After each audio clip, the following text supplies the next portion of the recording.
Pessoal, tudo bom com vocês? Eu me chamo Pedro, eu sou estudante de ensino médio, estou aqui para fazer uma explicação sobre conteúdo de respiração celular. Já vou avisando que esse conteúdo também é um conteúdo difícil porque ele está ali entre os processos energéticos da célula, tá bom? Então é um pouquinho complicado, vai ter algumas nomenclaturas que vão ser um pouquinho mais difíceis de se compreender, mas a gente vai desenrolando, ele vai desenvolvendo isso daqui. Então vamos lá. Respiração celular.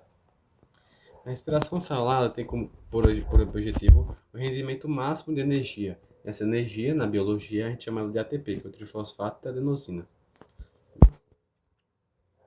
Então, de todos os processos energéticos da célula, esse vai ser o que vai mais, esse é o que vai mais render energia.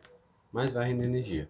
E para a gente falar de respiração celular, é necessário que a gente tenha a equação geral, a reação química da respiração celular. Então, a gente vai ter aqui a molécula de glicose, tá bom? A molécula de glicose que vai reagir com 6 moléculas de gás de oxigênio e que vai produzir 6 moléculas de CO2, mais 6 moléculas de H2O, mais molécula de ATP. Tá bom? Essa molécula de ATP que pode variar por processo energético de 30 a 32 moléculas, mols de ATP. Então é o processo que mais vai render. Enquanto a fermentação, que eu falei naquele outro vídeo, rendia isso aqui de 2 moléculas de ATP, esse vai render de 30 a 32, tá bom? Justamente porque vai ter a presença do gás oxigênio. E vamos entender para que serve essa energia, né? Esse ATP. Esse ATP, que é o objetivo final, ele vai servir para diversas funções na nossa célula, como por exemplo, na contração muscular, quando a gente falou do tecido muscular, para os impulsos nervosos, quando a gente fala de tecido nervoso, para a síntese de proteínas. Então, ele é muito importante para tudo isso. Falando agora das 6 moléculas de H2O que foram obtidas no final, essa água ela é chamada, esse H2O é chamado de água metabólica. Por que água metabólica? Porque vai servir para hidratar as células, tá bom? Ah, falando agora das 6 moléculas de CO2, esse CO2 na verdade ele é como se fosse o O2 na fotossíntese. Como é que era o O2 na fotossíntese? Ele era um resíduo, ele é um resíduo, então ele era meio que sobrou, ele é o resto. Ele é um resíduo tóxico para a célula. E quando a gente fala de resíduo tóxico da célula, é interessante a gente pegar uma coisa que já caiu no Enem, que é a fisiologia do organismo na presença dessas 6 moléculas de gás carbônico. Esse excesso de CO2 no sangue vai gerar a produção de gás carbônico, tá bom? H2 e CO3. Então, o excesso de CO2 vai gerar o H2CO3. Esse ácido carbônico, ele obviamente tem um caráter ácido, o que vai gerar uma acidose na corrente sanguínea. Essa acidose, como já disse, vai trazer uma diminuição do pH sanguíneo, tá bom? E pelo fato de haver essa acidose, o seu cérebro vai mandar o seu pulmão aumentar a frequência respiratória, tá bom? Para que esse CO2 seja eliminado. Então, muito interessante de saber disso. Então, o excesso de CO2 no sangue vai ser eliminado por meio da respiração. Pronto. Já falei de todos os produtos da equação de respiração celular. Vamos agora falar das 3 etapas da respiração celular. O que é que acontece nela? Já vou avisando aqui que essas 3 etapas, elas não são 100% eficientes. Então, por exemplo, nem tudo essa molécula de glicose aqui vai gerar ATP, vai gerar sempre energia na forma de ATP. Uma parte dessa energia da glicose, da molécula de glicose, vai ser dissipada, ou seja, perdida na forma de calor, justamente para manter a temperatura constante dos animais, dos seres vivos, assim como nós, seres humanos, que é cerca de 36,5 graus Celsius, tá bom? Esses animais que dependem de temperatura constante são chamados de animais homeotérmicos, tá bom? Homeo significa equilíbrio, térmico é temperatura. Tá, já falei tudo isso, vamos agora iniciar a glicólise. Deixa eu só demarcar aqui para ver.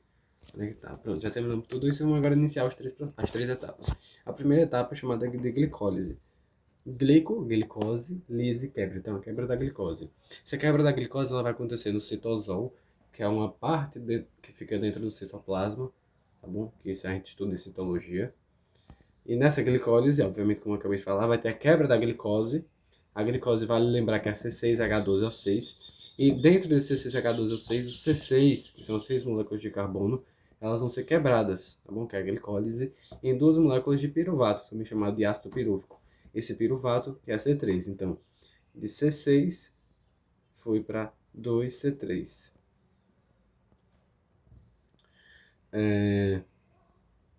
Essa etapa também ela acontece fora da mitocôndria, é a única das 3 etapas que eu vou falar nesse vídeo, que ocorre fora da mitocôndria, e ela ocorre na ausência do gás oxigênio, então a gente chama ela de anaeróbica, tá bom?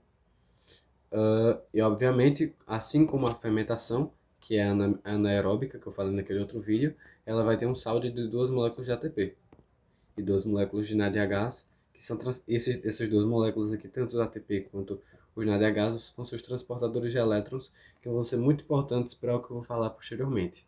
Tá bom? Para a produção da ATP, de mais ATP. Vamos agora falar do ciclo de Krebs. Ciclo de Krebs que eu falei quando eu estava falando de fotossíntese, mas agora vamos entender mais um pouquinho dele. O ciclo de Krebs, ele ocorre na matriz mitocondrial, lembrando que a mitocôndria ela tem a matriz e tem as cristras mitocondriais, que eu vou falar delas posteriormente. Então, o ciclo de Krebs ocorre na matriz mitocondrial, ou seja, na parte principal. E o que vai acontecer? Essas 2 moléculas de C3, de ácido pirúvico, vão entrar dentro da mitocôndria. Vão sair do citosol, tá bom? Vão sair do citosol do citoplasma e vão entrar na mitocôndria. Ao entrar na mitocôndria, esse piruvato ele vai acabar sendo desmontado, ele vai acabar sendo desidrogenado, tá bom? Ao esse piruvato entrar na mitocôndria, ele vai perder uma molécula de carbono. Então, o piruvato, lembrando aqui que é o C3, ele vai perder um carbono, vai se tornar C2. C2, que é a acetilcoenzima A, acetil-CoA. E ao perder essa uma molécula de carbono, essa molécula de carbono vai se juntar a hidrogênios e elétrons e vai formar o gás carbônico. O gás carbônico que é o que a gente respira, tá bom? Então esse gás carbônico é esse daqui, tá bom? Que vai ser obtido por meio da quebra da molécula de piruvato no ciclo de Krebs, tá bom? Outra coisa que vai acontecer com esse piruvato também é que ao ele ser desmontado, além dele perder uma molécula de carbono, ele vai liberar também nesse processo NADH e FADH2, que são moléculas transportadoras de elétrons. Elas vão ser muito importantes para o que vai acontecer na cadeia respiratória, que é a terceira fase. Lembrando aqui, NADH, nicotinamida, adenina, dinucleotídeo, na forma reduzida, tá bom? E o FADH2 é a flavina, adenina, dinucleotídeo, tá bom? Então, só a título de curiosidade, caso você não saiba o que é isso, então agora você já sabe. Pronto. O que é que teve de saldo nesse ciclo de Krebs? 6 moléculas de CO2, daquela equação que eu falei. Ocorreu a formação da acetilcoenzima A, com a molécula de 2 carbonos, e ocorreu a liberação de moléculas transportadoras de elétrons, que é o NADH e FADH2. Vamos agora para a última etapa, que é a cadeia respiratória, que é onde ocorre o objetivo desse processo. A cadeia respiratória ela também é chamada de fosforilação oxidativa. Fosforilação, porque vai ter a adição de fosfato ao grupo ADP, formando ATP, que é o objetivo desse processo, e oxidativa, porque vai ter a perda de elétrons para a formação, quando a gente fala da reação do gás oxigênio. Eu vou especificar tudo isso aqui daqui a pouco, tá? Então, como eu ia dizendo, dentro da mitocôndria vai ter a matriz mitocondrial e as cristras mitocondriais. A matriz mitocondrial vai ser utilizada no processo de ciclo de Krebs, da segunda fase, e a cadeia respiratória vai ocorrer nas cristras mitocondriais, que é a membrana da mitocôndria.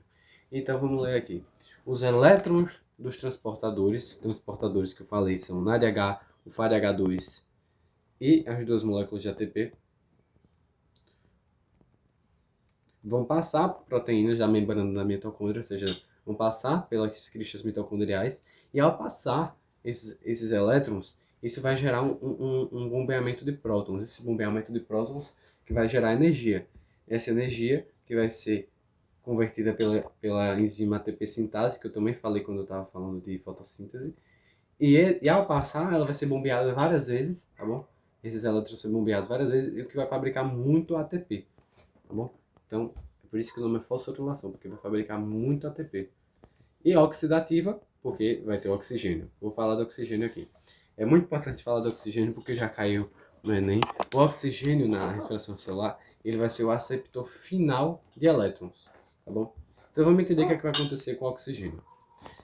Aqui na reação, eu já falei da molécula de glicose, ela é quebrada em ácido pirúvico, depois é quebrada em acetilcoenzima A. Já falei da molécula de carbono, já falei do ATP, só que eu esqueci, só que está faltando falar da molécula de H2O e das 6 moléculas de O2. Vamos falar agora delas. A reação do oxigênio na respiração celular é o seguinte: vai ter dois elétrons, duas moléculas, dois elétrons, mais dois hidrogênios, dois prótons, mais um gás, mais um oxigênio, o que vai gerar no final H2O, tá bom? Então vai ser basicamente o contrário que a gente viu na fotossíntese. Então, você lembra que na fotossíntese é a água que vai gerar o O2, já na respiração celular é o O2 que vai gerar o H2O. É o contrário. Mesma coisa acontece aqui na respiração celular. Lembra que na fotossíntese, vou botar aqui, na fotossíntese, a gente tinha CO2 mais H2O, que gerava a glicose, matéria orgânica. Já na respiração celular, a glicose ela é quebrada, liberando CO2 mais H2O. Então é muito interessante de saber disso. É basicamente o contrário uma da outra. Sim, voltando agora para cá. Você percebe que esse H2O ele é formado pela molécula de gás oxigênio. Tá bom? Esclarecendo aqui, se Ezinho significa elétrons e H+, significa prótons. Tá bom? Esses elétrons e prótons que vão ser carregados por meio das moléculas transportadoras, que é o NADH e FADH2 que eu falei anteriormente. Bom, vou falar agora de Enem. Outra questão que já caiu no Enem sobre a respiração celular envolve a utilização de venenos na agricultura, né, nas plantas, tudo. Porque o que acontece? Os venenos, eles são à base de cianeto, tá bom? É um composto químico que vai bloquear a cadeia de elétrons. Se ele bloquear a cadeia de elétrons, o NADH, FADH2, o ATP, não vai ocorrer a produção, não vai ocorrer tudo aquilo que eu falei aqui da cadeia respiratória, tá bom? Não vai ocorrer o bombeamento de prótons. Se não ocorre o bombeamento de prótons, não vai ocorrer produção de energia. Não vai ocorrer produção, não há produção de ATP. Se não há produção de ATP, a célula fica sem energia. Se a célula fica sem energia, a célula vai morrer. Ou seja, se você coloca um veneno à base de cianeto na agricultura, as plantas vão morrer, justamente por causa dessa explicação científica aqui. Bom, muito interessante de saber disso. Basicamente aí você tem que saber de respiração celular. Eu sei que é um conteúdo que é chatinho de se entender, mas eu espero ter ajudado você de alguma forma. Se você gostou, já deixa o like. Obrigado.